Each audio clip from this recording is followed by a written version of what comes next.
Welcome, everybody, to episode 255 of WordPress Weekly for Wednesday, December 7th, 2016. I'm your host, Jeff Chandler, joined by Marcus Couch. And Marcus, if it seems like I'm a little under the weather, it is because I am.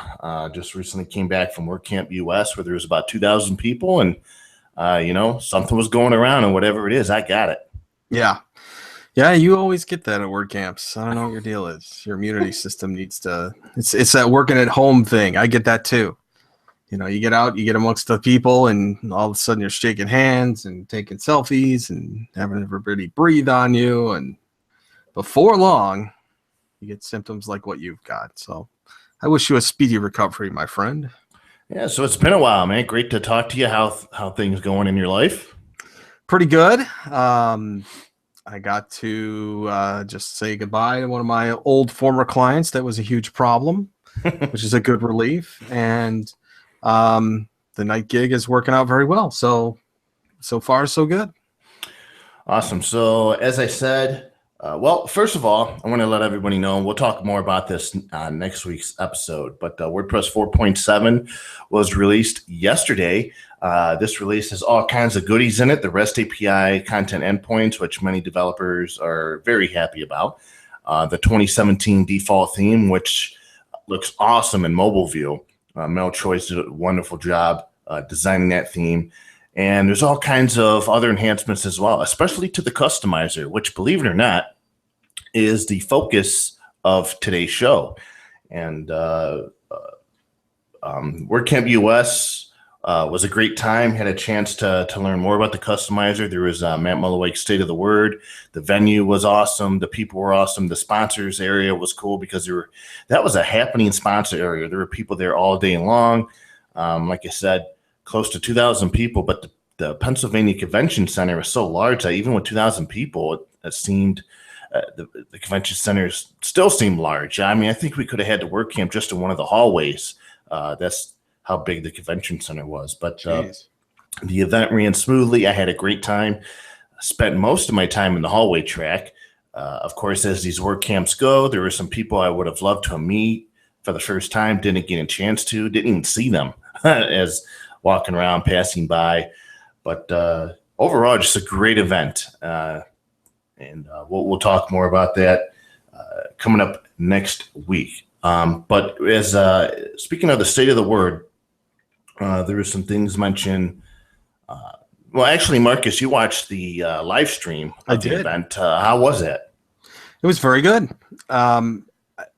What seemed to be an addition this year was live captioning, as Matt was giving the state of the word, which was very interesting. So kudos for that. But it was pretty well received.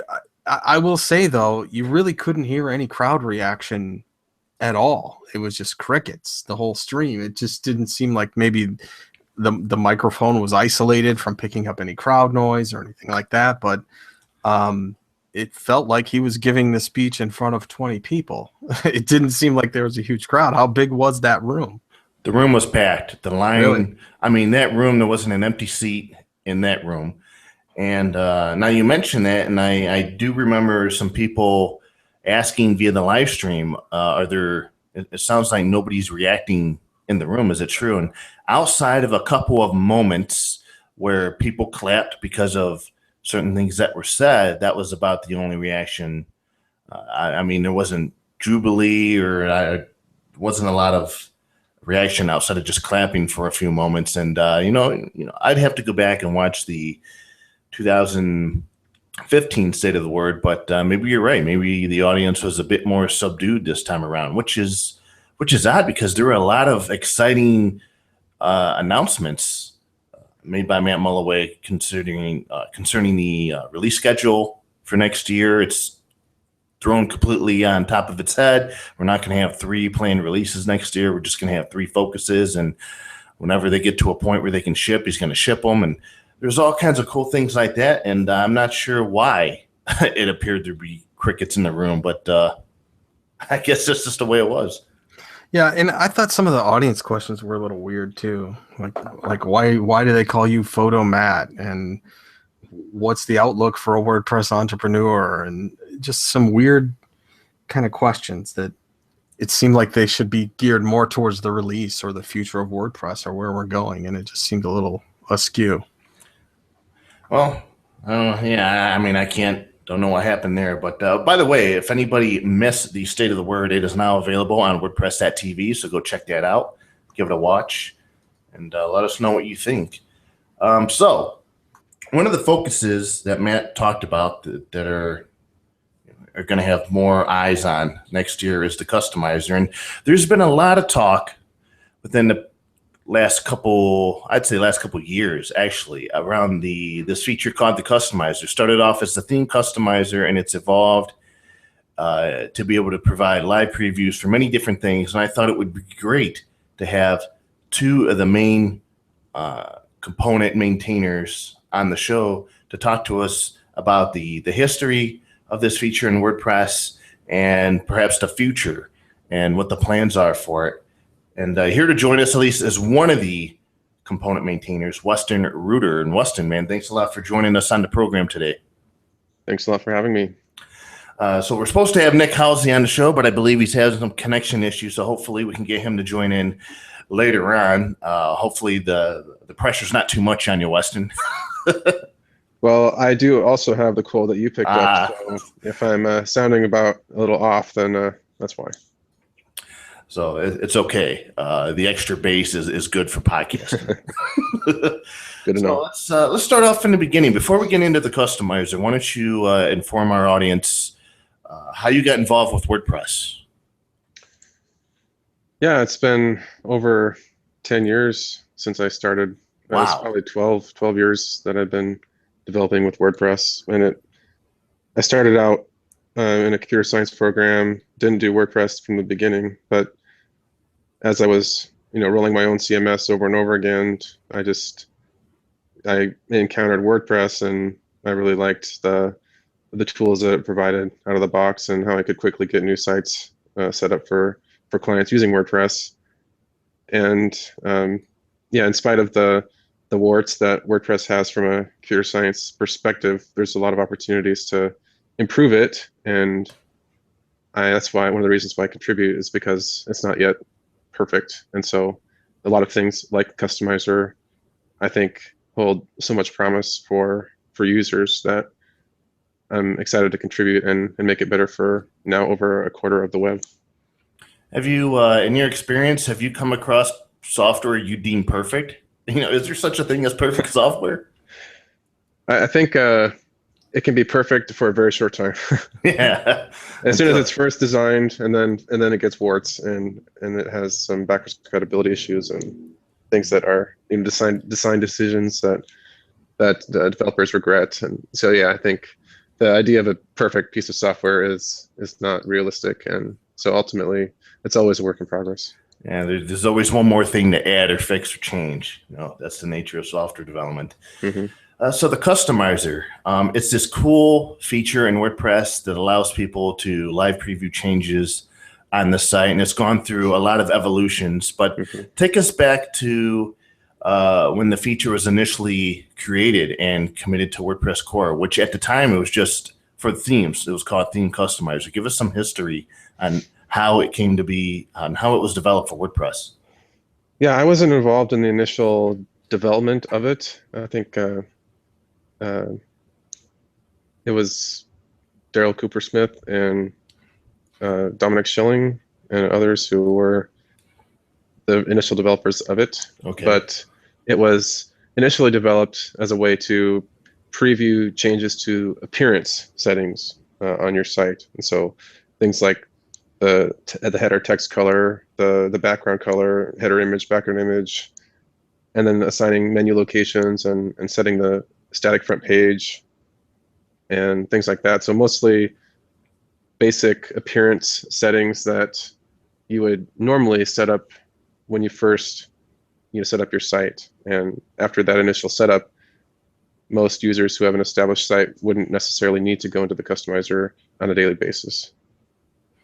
Yeah, so if we look back at what it was like, we'd install a theme and then you'd edit it. maybe one change at a time, save a change and see what it looks like in the preview pane. You do the same thing with widgets and other things like that. The customizer really provided a way to make these changes, and then once you're happy with the results, click the save button, and you didn't have to do things one at a time. Mm-hmm.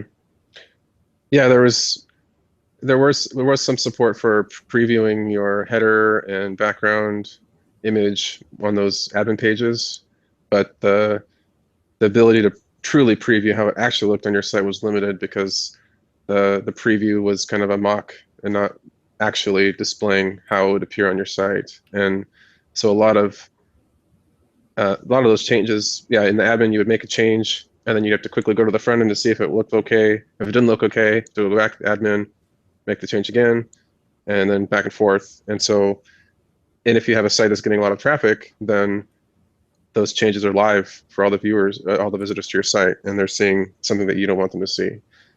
And so not only is just in the WP admin, the inability to preview those changes, but also the inability to bundle those changes together into a single transactional atomic save. And so those are a couple of the main reasons why a customizer is a powerful platform in WordPress. And maybe another way to put it is, as you describe it, it's like bringing the staging environment into your production environment. Mm-hmm. Yeah, you can do things on production that normally you would first have to try out on staging. But the customizer, the design of the customizer is that anything you do in the customizer stays in the customizer until you hit that save and publish button. And so it gives a lot of reassurance to users who maybe don't know what a lot of the different settings are in WordPress. They can go in and experiment and play around, and they can feel safe that they're not going to be destroying their site because their changes don't go live until they hit save and publish, and also they can preview all those changes in the preview pane. Have there ever been plans to create maybe versioning or a save or import or export in terms of the customizer so that I can maybe experiment, as you say, with the one version and then maybe a second version, but not have to lose those changes that I made the first time?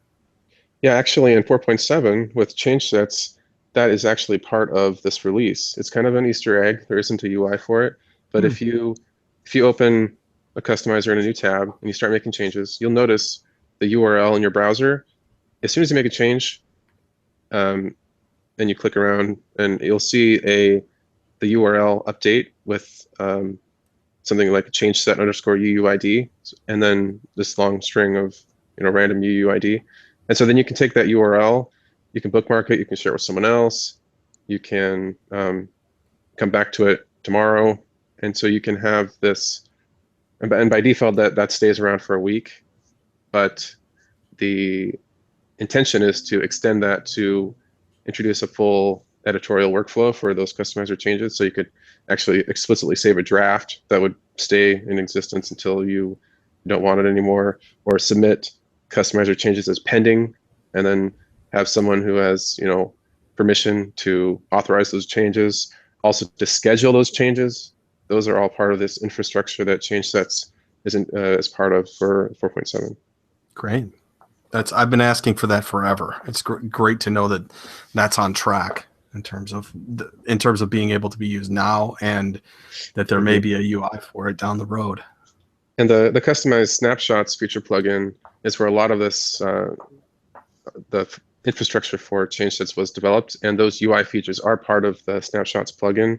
So there's an ability to save as draft and submit as pending and scheduling, and there's also an admin screen, so you can see all the change sets that have been drafted, and you can then inspect the contents of a snapshot, a change set. And those is there UI any portability? features, Is there portability with that? Can I export a file or an XML or something like that I can then use on a different site? that is a goal for this. Being able to import and export change sets is definitely, there's a ticket open for this in Track, but just need to make sure that, and it's very similar to what we have for starter content also in 4.7, where in 2017, if you open up your site and you go click the big blue customize your site button in the dashboard, you're going to see not the sample page that you would always see when you start a new site. You're going to see content tailored for 2017, including an about page and a contact us page and other pages, including widgets with like the business address and things that you would expect when you were setting up a theme for a business. And that infrastructure is built on top of the starter content feature is built on top of change sets, and it takes those changes and drafts a new change set on top of the existing settings for a site.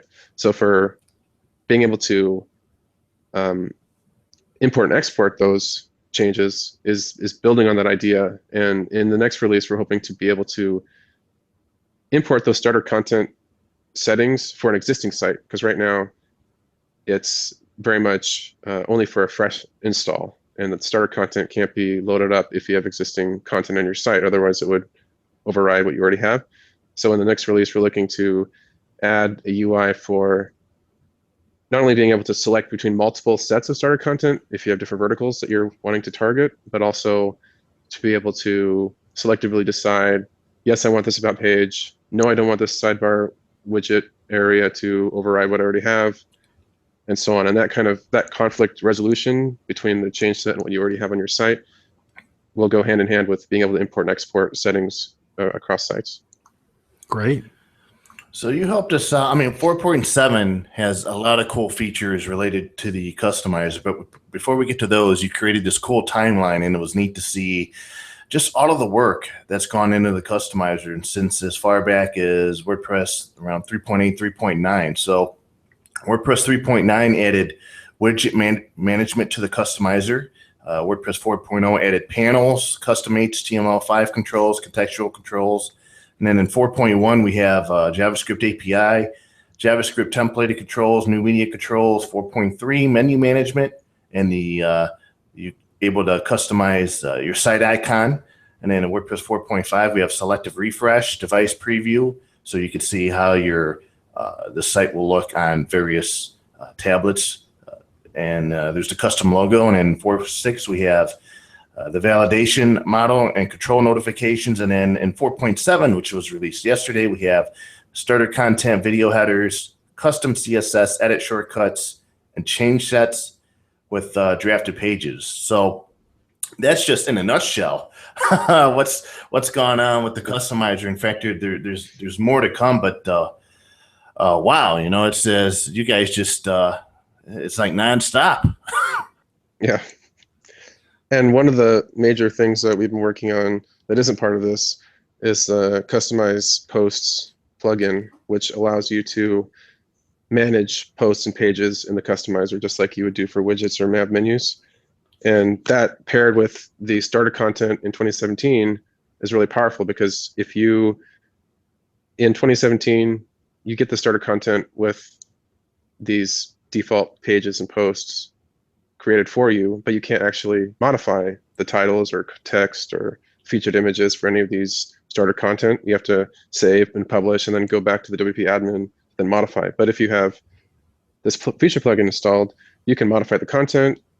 It opens a tiny MCE editor in the bottom half of the screen, and you can set the featured image, you can change the page template, and you can do all these things all with the live preview and nothing impacting the site until you hit save and publish. So that's interesting, because at one point there was a feature plugin to create a front-end editor to provide front-end editing into WordPress, and it never quite materialized. I know there were certain features or items from that plugin development that ended up in core, but something I want to see, and something I know a lot of other people want to see, is a good front-end editor in WordPress. And it sounds like, at least with that feature plugin that you created, you would be able to edit content from the front end via the customizer. Yeah, a lot of the Customized Post plugin and front-end editor, they are addressing the same problem space naturally. And one of the problems with the customizer for editing posts and pages is the lack of being able to do it inline. So front-end editor is really, I think, provided a great example and model to follow for how to implement front-end editing. But the customizer is more specifically focused on the infrastructure and how to preview those changes, how to save those changes, bundle them together in a change set, and then to make those changes go live together. And one of the great thing about customizer in change sets is you can say, if you're editing a post on the homepage, or you're editing a post on a single template, you modify the content, the excerpt, and then you want to see how that post appears on a category index page or the home page. Well, you can do that. You just navigate to the category page, you navigate to the home page, and then you can see those same modifications, how they look in those different locations. And I think that's a unique aspect of what the customizer allows, is your customized state can follow you around as you navigate around the site, which I think is not something that was previously possible. Hey, I noticed that Nick Halsey's joined the show. Nick, thanks for joining us. Yeah, thanks for having me.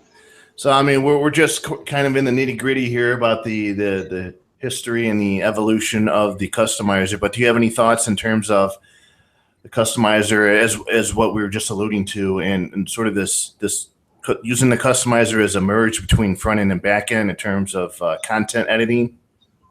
Yeah, I think there's a lot of interesting ways that it could go.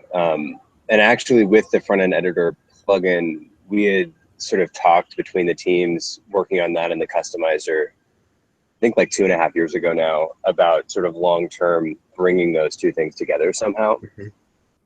And so I think now we've really gotten the infrastructure built up on the customizer API side, where things like that are going to be more possible moving forward. So in the Matt State of the Word last year, he said, learn JavaScript deeply. He gave everyone a homework assignment. And Weston, I know that you've been saying, and you still say, that the customizer would be a great way to learn JavaScript deeply, because I believe it's a JavaScript application, so to speak, if you want to clarify. Yeah, the customizer is the first single page application. There we go. WordPress. That's what I was looking for. Yeah. And I think Matt even referred to that in his talk at the State of the Word. And so the customizer provides a great way to learn JavaScript. Maybe it's not as cutting edge as, say, Calypso, but it definitely has all the marks of a well-architected JavaScript application, where it's all separated out logic from data, and a lot of the key benefits that React and Redux have for Calypso the ideas are there already in the customizer. And so I think there's a lot of opportunities for learning how to use JavaScript effectively in the context of customizer, and be able to have those changes, deployed out to millions of sites through new plugins that plugin authors develop. Yeah, and I think the other thing with that is that, the customizer JavaScript API has been built in a way that everything is very extensible. And so, you can use the customizer as a developer without getting into JavaScript, but once you get into that is when you really unlock its full potential to do things in a really fast way for users. I think menus in core are a good example of that, and a lot of the core functionality in the JavaScript API was sort of built when we looked at adding menus to the customizer in core. So now that the REST API content endpoints are in WordPress 4.7, and the infrastructure part of it was added in the earlier release of WordPress, what sort of opportunities does that open up in terms of the REST API being in WordPress for use cases of things that can be built with the customizer? Is there any relationship, any cool things that we might be able to see in the future because of the REST API? Yeah, I think that for example, the customized posts feature plugin, at the moment it's using admin Ajax to get all the post content to then populate into the customizer. But it can instead use the REST API instead to reuse that existing infrastructure. Also, as a 4.7, actually, if you have in your on your site, if you have REST API calls in JavaScript to fetch content for your site, the customized state will automatically be included in those requests. So if you, and previously in 4.6, those AJAX requests out to your site, they would be like, they was on your front end, there would be no, it would not be aware of that you were inside of a customizer session. So now if you've made changes to content on your site through the customizer, the REST API calls, as they respond back, they'll have those changes applied to the response. And so, and that also goes for app development as well. Anything that's using the REST API, as long as that change set UUID is included in the request, then the response back will have the customizer changes applied to that, and then you can preview how REST API, how those changes would impact REST API responses. And any thoughts on that, Nick? Yeah, I think so. In general, Weston's kind of more on the technical backend side of things, and I'm more focused on the user side. I totally couldn't tell Weston was on the technical side. So yeah, so I know though it's going to be really important moving forward in terms of the way everything's structured, and with change sets that opens up a lot of new possibilities, both for sort of extending the REST API for customizer functionality, and then also making it possible to use the API in conjunction with the customized API to live preview things. Yeah, two things that I'm interested in for this next release. Well, whenever that is, yeah, is the adding an endpoint for change sets in core, so that you can create a customizer change set via just regular REST API calls, not have to load any of the existing JavaScript that is currently used to develop in the customizer. And so that'll open opportunities for apps to more easily create a change set to preview changes. But then also in terms of what the content endpoints give us today, I'm looking forward to doing something that was initially prototyped as part of 4.7 but wasn't completed, and that is the ability to preview post and page revisions. So like when you're in the post and page revision browser, when you go back to a previous version of that page, in addition to seeing that diff view, which isn't often very helpful, to also have a button that then says preview on front end, and then to take you to the front end with a change set that was created with that state in the change set. So then you can see how that post actually looks on your front end without impacting your site, and also maybe integrate into the admin bar so that you can have like a time machine view where you can click back and forward through time and see with selective refresh just those title changes, content changes, and easily see the history of a post from the front end. That sounds like a neat application. So Matt Mullenweg, at least throughout this year, throughout last year, he said this numerous times. The customizer in his eyes is a very important part of WordPress's future. It's going to help us. Customization is one of the biggest growth areas, opportunities for WordPress. And in the state of the word, the customizer is actually one of the three main focuses that people are going to be working on next year. And just wanted to get your thoughts. Maybe we'll start with you, Nick, on seeing that there's going to be such more of a focus now on the customizer. So that means more eyes, more help. And I know in recent years, that's one of the things you guys have, or the contributors working on the customizer have been wanting more of, is help. Yeah, well, we in 4.7 we had over 60 contributors just to the customizer, and so that's I think we had like 20 something to 4.6. So we're already seeing that's a major increase. A lot more. Yeah, way more there, which is awesome to see, and it's good to see that continue to improve.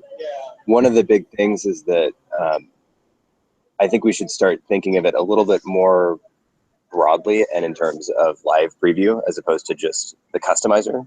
The Customize API is presumably what will sort of be the basis for this moving forward, and the UI may or may not be similar to or the same as what it is now, or it could change completely. But the term customizer is very much rooted in theme-based customizations, changes, smaller tweaks, and as we integrate things like post editing and a sort of broader view of being able to manage your site with live preview, I think taking a sort of a step back and thinking about it as live preview, and really the goal of being able to see all your changes live as you make them on the front end, and really shifting the whole concept of managing sites on its head, where you're focused on the front end as opposed to managing everything from the admin. I think that's really going to be the biggest area for us to continue moving in as we focus on that. Yeah, and this sort of, Weston, this sort of harkens back to a tweet by Helen Husandy, who led the release of WordPress 4.7, where she says, what if instead of opposing shoving more stuff into the customizer, we supported adding live previews to WordPress functionality? Your thoughts on her tweet? Yeah, I definitely agree with that, and I often cite it to anyone who complains about Customizer. Well, there's no shortage of those people, let me tell you. But I think that, it's generally agreed, I think universally, that the current Customize.php app, that what people experience as today as the Customizer, definitely needs to be what was that? iterated on. It sounded like a plane flying right over Nick's head. Sorry, right by the street here. Definitely Customize.php as an app needs to be iterated on, and the UX needs to be revisited. And in the direction I think it should go is that Customize.php and the admin, there shouldn't be a distinction between the two. You should be, if you're in the admin, you should be able to live proof any change you make to your site, whether that be to post content, whether that be to settings, widgets, menus. You should be able to do that, enter into that live preview experience from the admin in a new iteration on the admin. And in the same way, also on the front end, there shouldn't be a distinction between viewing the front end and being able to make changes in a visual way on the front end. So I think there needs to be a lot more, this middle ground, this Customize.php basically needs to go away, and there needs to be more seamless integration between the WP admin and the front end to be able to make changes in the way that you want. When I hear you say these words, I'm screaming hallelujah, because for so many years I said, I've always thought, wouldn't it be cool if somehow we could merge the front end with the back end, because I don't want to load the entire back end to make a typo change. It would be nice if so many of these front end elements, if somehow we can create a unified interface that can merge the back end with the front end. And it sounds like at least what you're describing is sort of the customizer is allowing us to go in that direction, or that's one possible direction. Yeah. I would say. Go ahead. So I would say the customizer is actually pretty close to the front end. It is in between, but if you think about it, it's more on the front end side, but it still is in the middle, largely because of the way it's loaded right now, and it's at customize.php. So I think the first step will sort of being bringing that all the way into the front end and starting to introduce things like inline editing, and especially once content editing is possible within that framework, having something that's more front end based, and then over time continue bringing things in that are sort of in the admin. And eventually, if we can get to where we don't have a separate admin from the front end based thing, that would be great. I do think though that for a while at least, we'll still have sort of something like an admin where you do things like managing plugins, say, there's multi-site type stuff where the front end of the site really doesn't matter that much with respect to what you're managing. Those aspects, longer term, it would be nice to see it all unified. But at least initially, absolutely getting everything into a front end context with that preview while you're managing it is, I think, the most important thing for usability for us to look at. So I know, Weston, we were talking a little bit before the show, but as it stands now, when I click on the customized link from the Admin bar, I have to wait for this back end to load. There's this new page that loads. The customized panel opens up.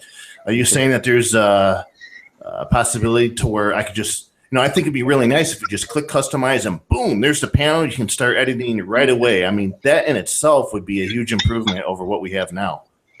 Absolutely. I think that when you click customize, first of all, if you're logged in and you're an editor, someone who can make changes, then the customizer functionality for previewing changes can be auto-loaded or lazy-loaded for any user who's logged in on the front end. And then clicking customize can then just load up the customizer controls and allow you to start, basically enter into an edit mode where as soon as you click customize, then all the edit shortcuts can appear and you can do also some inline editing. And yeah, to make it much faster to start making changes without having to enter into a different application. So Matt Mulloway believes in the customizer. A number of members of the WordPress core team believe in the customizer, but every time we write about it on the Tavern, you could do something else in the customizer. We get this enormous amount of blowback, usually from the same group of people. But you two, or along with other contributors, are paving the way forward with the customizer. But this is addressed to Nick. How difficult is it for you to put all this time and effort and energy into something that generally, at least by some portion of the audience, just there's so much friction against it? Yeah, I mean, it's tough, and especially because all of my contributing to WordPress is done on a volunteer basis, and I don't even work in the industry, and I'm not going into web development as my primary career. But the thing is, I approach everything that I do with contributing from the perspective of an end user, because ultimately that's why I contribute. I want the software to be better for the way I use it and the way I think a lot of other people use it. As a user, I can see the benefits of having this functionality, and especially of having live preview with something that's, you're creating a website, it's a digital product. And so we don't have any physical constraints to being able to show you a preview of what it's going to look like before you actually push that live. A lot of the other areas that I do work in, there's really no way to see your end product before it's actually done. And so I really see that live preview being something that a lot of users, and something that we're working to bring to more and more functionality. I do also see a lot of people understand the direction we're going, and also don't really understand what we mean when we're talking about the API and trying to make it easy for developers to extend it. It really isn't about just shoving things into the customizer, the interface. It's really bringing this functionality to more features, and in a lot of cases showing that you don't need that much UI actually to make changes for a lot of things. And so that's where, sort of from that user perspective, even if people are complaining about things or disagreeing with the direction we're going, I think ultimately they'll realize that for end users, this is the best solution moving forward. And it's it's not about the current interface. It's really about having that functionality of live preview, and then however that might look, being able to live preview any change to your site.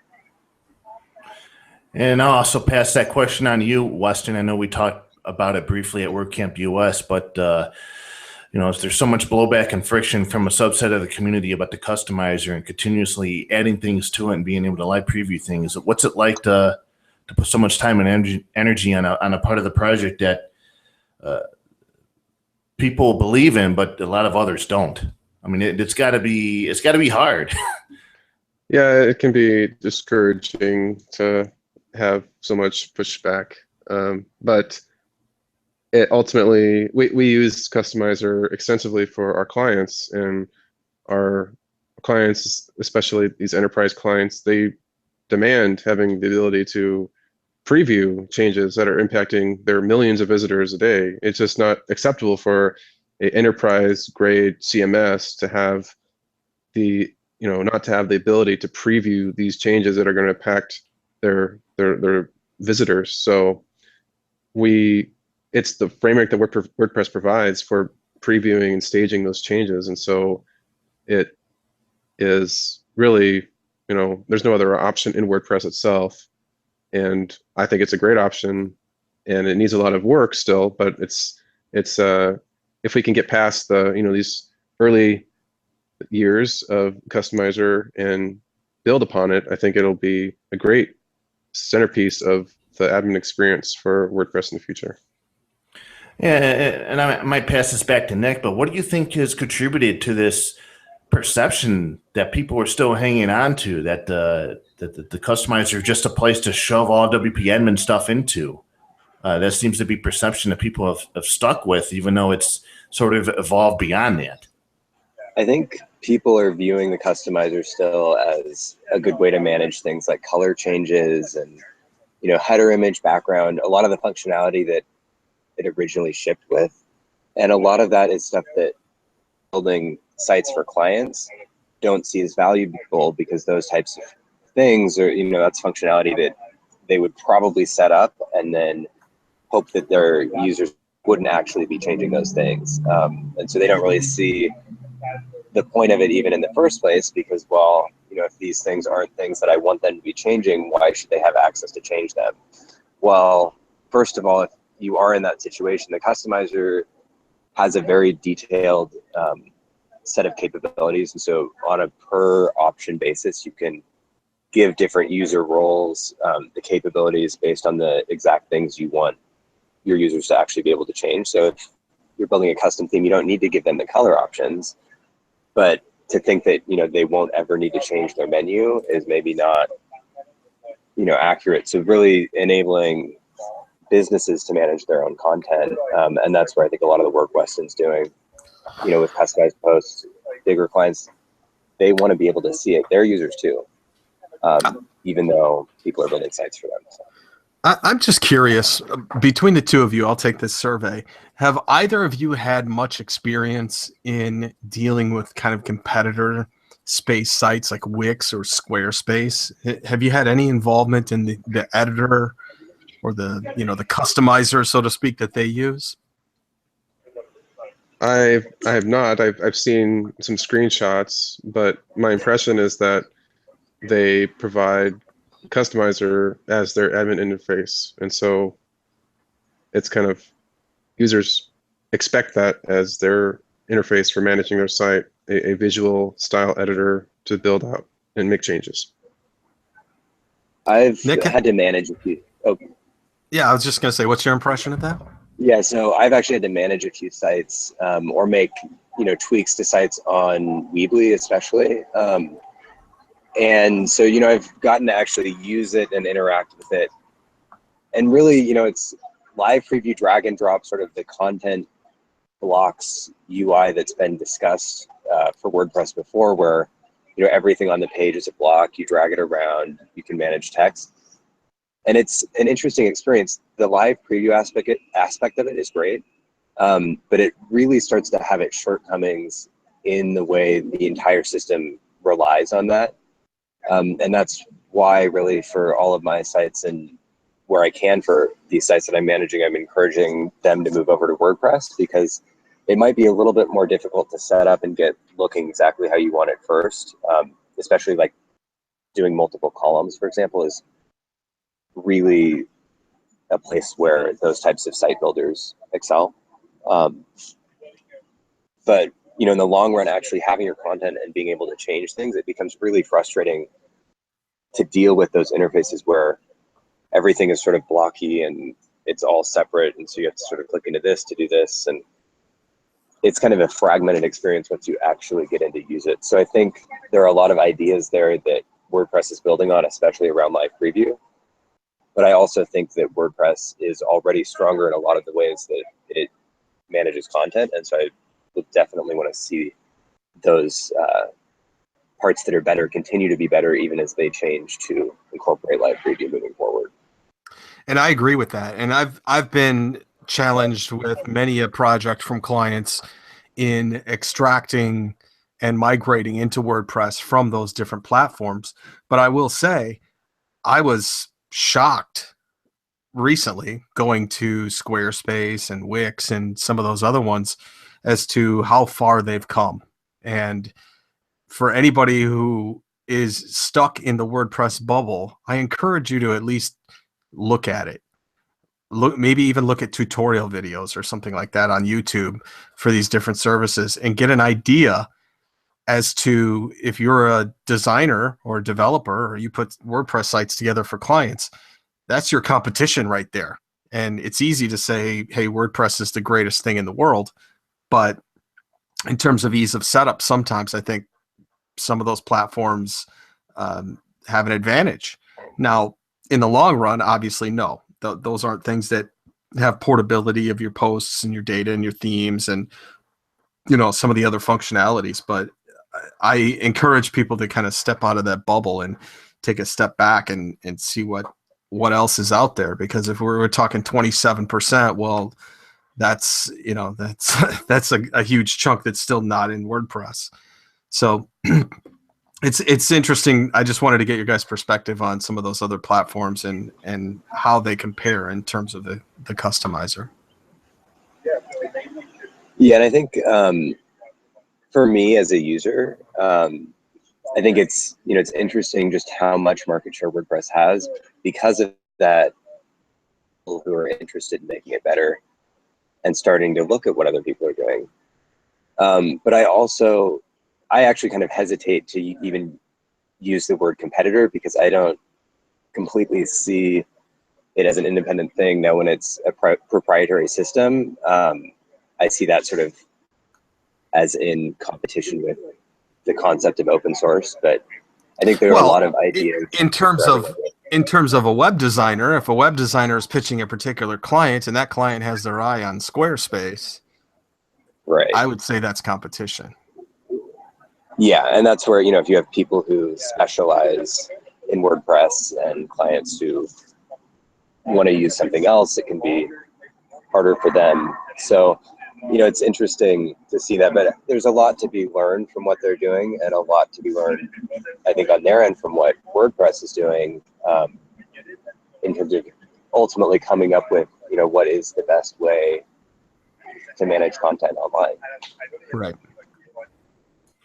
So, I mean, there's been some discussion as to, where is the line drawn between things that the customizer does and things that should be left to, I don't know, themes or page builders. And there's been some request for the customizer to maybe eventually turn into a page builder. Is that on the roadmap, or, what's on the roadmap in general that's directed towards Weston? Yeah, I mean, there are many themes that provide page builder experiences built on widgets in the customizer. I think it's the layers plugin, and there are and others that provide for that content block experience, but leveraging widgets as the foundation for that. And that content block building experience, I think we're going to see a lot of work going into this new year, being able to manage these content blocks in the content of posts and pages, also in the traditional widget areas. And I think we'll be able to have much less, much less separation between, what's the widget area, what's a nav menu, what's shortcodes in your post content. I think all these are going to be abstracted away into content blocks for users, and they're not going to have to know, oh, I got to go to widgets to modify this, or I got to go to menus to modify that. Well, that sounds like an interesting future I want to be a part of. I want to see what this looks like in WordPress at some point. So we'll, now I know you probably don't want to comment on, how other themes do things, but we've seen evidence of, well, not actually evidence, but some theme authors have published their merging or maybe migrating their options. We used to have these custom options panels, but now they've moved everything directly into the customizer. And we've run into themes now. They have two panels side by side, and they're using these controls and sections, and even with all those things, it's gotten a little crazy. But at least we've seen that you can do it. Even themes with a lot of options can migrate them all into the customizer, and it seems to be organized a bit better. But I know a lot of people would like to see or have the ability to move the customizer around so it's not just stuck on the pane, especially I think on widescreen monitors. A lot of people have been wanting this. I don't know. Any work on that direction in terms of being able to modify the customizer pane? Yes, is the short answer. The longer answer is really, what's the question? Well, we can make it so that the customizer is wider. You can make it so that users can adjust how wide it is. But what do all of the controls within that, what's essentially the sidebar, what do they do when it gets wider? Right now, nothing really, so at most, based on the way it currently works, I would love to see the customizer pane, which is sort of that sidebar, be proportionally sized based on the size of your screen. So if you're on a big desktop, it doesn't need to still be this tiny little 300 pixel strip. It can be much wider, and it does get wider on phones. Actually, it will fit the full width up to 600 pixels wide. But longer term, once things within that UI become more adaptable and responsive, it could make a lot of sense to have more of a split screen type experience. And I know Weston's done some more implementation side work on that too. Yeah, I think that with the integration of live preview into more areas of WordPress, specifically on the front end, I think that we'll be seeing in this new year, and there's also a feature plugin actually for this called Customized Inline Editing that allows you to just click on the title of your site or the description of your site, and you can just type in place in the preview. And in the same way for controls, now with selective refresh as part of core, we have the ability to basically add controls into the preview itself as like floating panels that can be of any size as desired based on the needs of what's inside of a control. And so there's a lot more flexibility in terms of how a control needs to be laid out. And even if it's much wider than 250 pixels or 300 pixels, however wide the controls pane is. So one of the cool features in 4.7, and I know we could probably talk about the customizer all day, but I know we have to wrap it up here. But one of the cool features that I like in WordPress 4.7 is the visual edit shortcuts that were added while you have the customizer pane or customize mode open. And what this does is when you have it open for themes that support it in 2017, supports it out of the box. I know our theme that we use supports it. As you see this blue icon next to an area that can be edited, so next to the site title or the tagline, and when you click on the button, it automatically loads the customizer panel and controls so that you can edit that area of the site right there. And I think this is a very important, it's a small change, but I think it's important because it bridges the gap between, it allows users not having to search through the customizer to find the right controls to edit a portion of the site. Instead, it takes you right there. And maybe Weston or Nick, as an end user, give us some insight or background into implementing this feature. Yeah, so I think what's really cool about this feature is you'll actually see it works on quite a lot of themes already without themes having to do anything. And that's because it's based on functionality that was actually added in 4.5, and that's selective refresh. And so it takes what was an existing functionality, the shift click to edit, which was really hidden, but was there and did the same thing. And it makes that, it exposes that in a much more user visible way, where now you can really start to associate parts of the front end of the site with what controls you can use to manage those. And so that's sort of the first step to then to actually being able to click and then it's inline edited, or you're not even having certain controls within the customizer, and also having less of an emphasis on actually finding where different controls are organized in the customizer UI. And Weston, your thoughts on adding the feature? Because I think it originally was a feature on WordPress.com, and then you were looking into ways. I know there's a shortcut for editing widgets, but I actually wrote about this on the Tavern. But give us some background on the technical implementation of having these icons, these visual shortcuts in 4.7. Yeah, for Automatic has a customized direct manipulation plugin that first prototyped these features, and which were first, before that, implemented on WordPress.com. And we had a lot of back and forth in terms of the design and the behavior, and I'm still not totally keen on the edit shortcut icons being always visible in the preview. I think it can, especially if you have more functionality that you can modify in the customizer, those blue, like if you have customized posts active, you see those blue icons everywhere. Yeah. And so and you can hide those by just collapsing the customizer pane. There's a little button in the bottom left corner of the customizer to collapse the controls, which not a lot of people realize is there. But still, I think initially when this was first merged, we had the ability to toggle the edit shortcuts on or off, which I thought was nice, but ultimately it was deemed that it wasn't discoverable enough.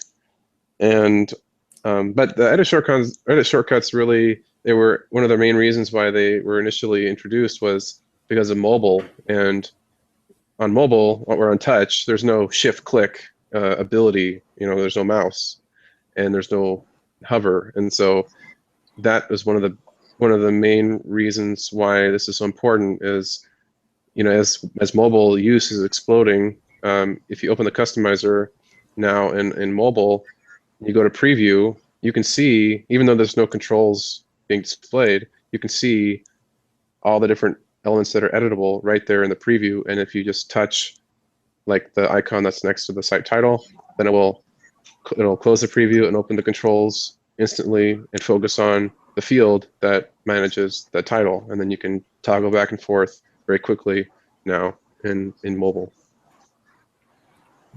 There you go. Any additional thoughts, Nick? Yeah, I fully agree that having the icons on all the time is a big problem, especially with the goal of actually being able to preview your site exactly how it's going to look. And in a lot of cases, we had to make compromises about, sometimes the icons are going to have to show up on top of text so that they are actually visible on the page, depending on the theme. So there are a few, little challenges around that, but I think overall the way it's working out is really good. And the other thing that I really like about it is because it's using selective refresh. When themes that haven't added support for that yet go to add support for the edit icons, which are a much more immediately visible feature, they'll also be adding support for selective refresh, which will make that actual process of live previewing much better for users. So there's a lot to like about the feature. And we worked through some discussions there as we got it implemented, but I'm pretty happy with what we've ended up with releasing with for now. So we've covered a lot of ground here with the customizer. I wanted to bring you guys on so we could talk about the perception issue, what the customizer is, what the customizer's future is related to WordPress, and what the customizer is not. And I think we did a pretty good job here with the show, and we're just scratching the surface here. So I'm going to have you two back on soon to talk about some of the other customizer stuff. But I'm going to give both Nick and Western the last word. But first, give us some insight into things you're working on or would like to see on the immediate roadmap for the customizer in 2017, and maybe give us some info on how people interested in this on this part of WordPress can get involved and help things along. Yeah, I think content blocks again are really high on the wish list for everyone, and so I'm looking forward to iterating on widgets and making them a solid foundation to be used to implement content blocks and also menus, and integrating those into the customizer in a way that they can be live previewed, not only with selective refresh, but also even faster, especially for themes that are implemented purely with JavaScript like React, and opportunities to have a really great user experience for managing a site and even doing site builds using content blocks powered by widgets in the customizer, or content blocks in the customizer.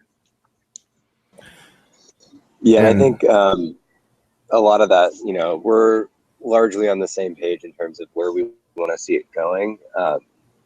And so I actually think especially menus have a lot of potential as we look at content within the customizer, having something content block like, and making sort of more of a menus centric approach to managing your content. And there have been a few ideas proposed about that.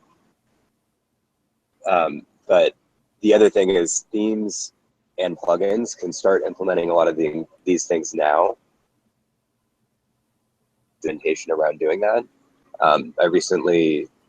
It's pending on WordPress.org, but I recently released a child theme for 2017 that takes its front page sections functionality and extends that to support any type of content. So any posts or pages, any post types, custom post types, custom taxonomies. Basically, you can put any sort of content that you have on your site in any order, drag and drop it around, and start to sort of look at what content blocks might look like if it were managed that way. So there are things like that that I'd love to see more experimentation in themes and plugins, as well as feature plugins and looking at things for core. There's a ton of potential, and the API behind all of it is really, it's object oriented and very extensible. And as someone who's not really a developer and has learned, I've learned pretty much everything I know about development by contributing to the customizer and core. So I can definitely say it is kind of complicated, but once you get into it, you can really learn it pretty quickly. And I think it's easy to extend, and it's also easier than you think to get involved and contribute to core. Awesome. Also, with as a way to start contributing, a great way is to look at the feature plugins that are under development, like customized posts, and a lot of the more cutting edge, advanced implementations of things in the customizer can be seen in these feature plugins that aren't yet in core, but they are being prototyped and iterated on in open, and anyone can see how they're being implemented and also contribute to them and to learn how to build things in the customizer. These feature plugins with the customizer, it's like Santa's workshop, and you're creating all these new gadgets and toys that eventually may or may not make it into core. You're always experimenting, which is cool. And that's the one thing. That's one of the big takeaways I have of the customizer is that right now we're in this area where it's all still very experimental. Where the things that could be built in the interfaces, the customizer and the interface we have today, probably, I don't know, likely may not be the customizer interface we're using 2 years from now based on how things evolve.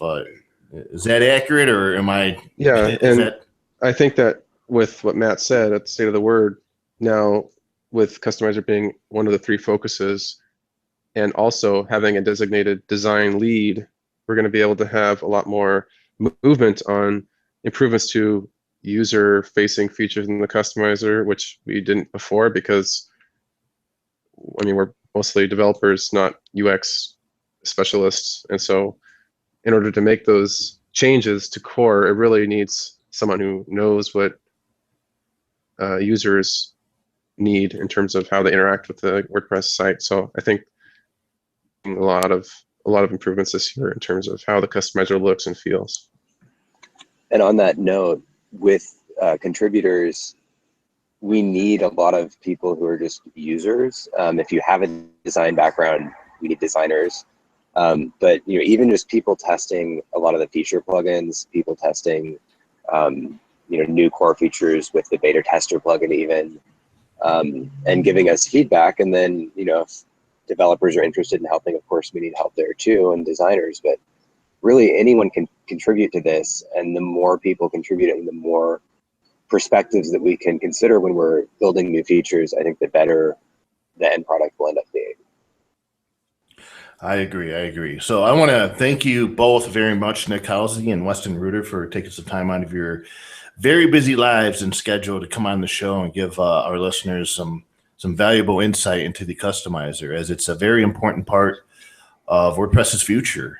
I don't think I think we hammered that point home today, and I really like that saying you guys came up with, where you're trying to avoid the save and surprise aspect of web development, and the customizer certainly does that, where it's save and publish, and you sort of know what you're gonna see after you hit publish, because hey, live preview, and that's the beauty of it. So with that, gentlemen, thank you very much again for being on the show. Unless Marcus, you have any final wrap up questions? Well, I'm very thrilled to know that now that there's somewhat of a versioning in terms of the customizer. That's something that, I've talked about on this show for a long time.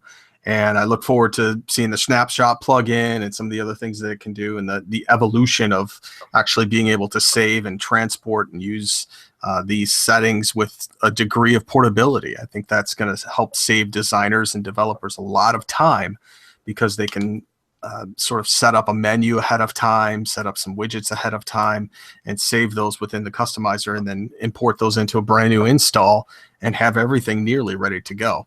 That's in some aspects a lot more important even than migrating a specific theme over. So I'm happy to see that that's on track. And guys, I thank you very much for participating in the show. I learned a hell of a lot about the customizer today. Thank you. Yep, so all the best to you guys. And Marcus, let's just dive right into the plugin picks of the week and wrap this thing up. All right, my friend, I've got 3 good ones. And the first one is called Product Designer. Now, this is pretty cool. If you are have seen sites where they let you upload your logo to a t-shirt or design your own business cards or things like that, this is a drag and drop product designer that works with WooCommerce. And it allows you to design a product and have your customer order it on the website via shortcode anywhere in the page. You can also add unlimited clip art to it, and it has a custom post and displays this designer that lets you easily add text to a product, logos, anything like that. So people can create their own custom stuff like jerseys or whatever you want to do. If it's custom, you can do it with Product Designer. Free plugin right in the repository. The next one is called Text to Speech Widget. And what it does is it converts any text into speech into a selected language and voice. And it's got 63 different voices in a lot of different languages. And it's really easy to install. It's a WordPress widget, and you can put anything you want in the side as far as the text to speech, and it can read it out loud for you. So it's very cool, and it has some accessibility features to it, so that people that are perhaps maybe a little sight impaired can actually click this and find a synopsis of what the content is about. That's a really good thing. It's called Text to Speech Widget. And finally, this is a WooCommerce plugin. It's called Featured Products First for WooCommerce. And what it does is it lets all of your featured products get listed first in your shop page or category page or anything like that. And the nice thing is it also has a sidebar widget that shows your featured products too. So if you're on an individual page for one particular product, it shows the featured products on that sidebar. So check that one out. If you're into WooCommerce and got a lot of products, Featured Products First for WooCommerce. And those are my plugin picks of the week. Awesome. So let's see. Next week on December 14th, we're going to have on Tony Perez of Sucuri to talk about the state of security in general and WordPress security. So that'll be a great show. We haven't had a security focus show here in a little while. And what better person to have on than Tony? Yeah, of Sucuri. It's a great company. And then after that, of course, it's my birthday show where we'll talk about the news of the week, but we'll also that'll be the part 1 of our 2016 news recap, which we do. And then, of course, the following week will be part 2, and then we'll be into 2017. So that's what the rest of the year looks like for WordPress Weekly. You can find show notes for this episode and all previous episodes on wptavern.com. And you can follow me on Twitter at Jeffro. That's JEFFR0. And Marcus? Well, first, before I say that, I wanted to tell everybody to go get their tickets to Affiliate Summit West in Las Vegas. It's right around the corner. January 15th through 17th. I'm going to be there. Bob Dunn's going to be there. Saeed Balki's going to be there speaking as well as me, and it's going to be great. So if you want to see how a really cool conference is run, I would suggest hurrying up and getting tickets because that thing sells out super duper fast. Second, Jeff, where's my box of Cleveland stuff? Come on, you're not going to launch on this bet. No. Trust me. I know I have not forgotten about it. It's just, I mean, even LeBron James has come through with his bet. well, it's a little bit of, all right. Just hold on there, Charlie. It's a little bit of a money issue. I'll take care of it. Okay. And I said that on the show, so it's documented. Put it on Matt's credit card because we did talk about it on the show. So it technically is a work expense. Well, I mean, I don't have his credit card. I wish I did. Oh, that's a bummer. And you can find me at my website, marcuscouch.com, which is now happily moved over from my previous bad security host to a great one. And you can follow me on Twitter at marcuscouch. Awesome. So everybody enjoy the rest of your week. Stay safe, and we'll talk to you again next Wednesday afternoon. So long.